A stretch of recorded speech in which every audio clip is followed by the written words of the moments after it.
तुम्ही सर्वांनी एकच गोष्ट करा, जगाला फसवू नका आणि स्वतः फसले जाऊ नका कधी. सगळे लोक जर ओरडत असतील तर बोळाच्या नावानं ओरडतात खरे, पण बोळाच्या नावानं ओरडण्यापेक्षा जे फसणारे जे जास्ती मूर्ख असतं नाही का तुमचं, मग त्याने काय फसतं मला सांगा. कोणी वाटेल ते फसतील, पण मी फसावं असं कुठला मार्ग आहे. ते आम्ही फसून नाही केला, जेव्हा मी ओळखून करीन तेव्हा मी समजून जर वागेन ना तर फसायचं कारण नाही पडणार. मला सांगतो त्या बायकांचं आमचं खरं मोठं कोळं असतं, अति पवित्र असतं. कुणी सांगितलं भीती वाटते, पण त्या भीतीबरोबर भगवंताचं प्रेम का नाही वाटतो मला सांगा.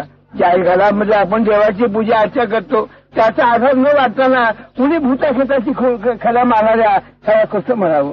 तुम्ही असं फुसू नका, तुम्ही असं दैनमानी होऊ नका घरी. बरोबर मला सांगायचं आहे, आपण काही झालं तर लांबाच जाऊ, लांबाला कमीपणा येईल असं नका कधी वागू. आपण ज्याचे आहे म्हणतो त्याला कमीपणा नाही असं वागणं, त्यातच आपला खरा पुरुषार्थ आहे.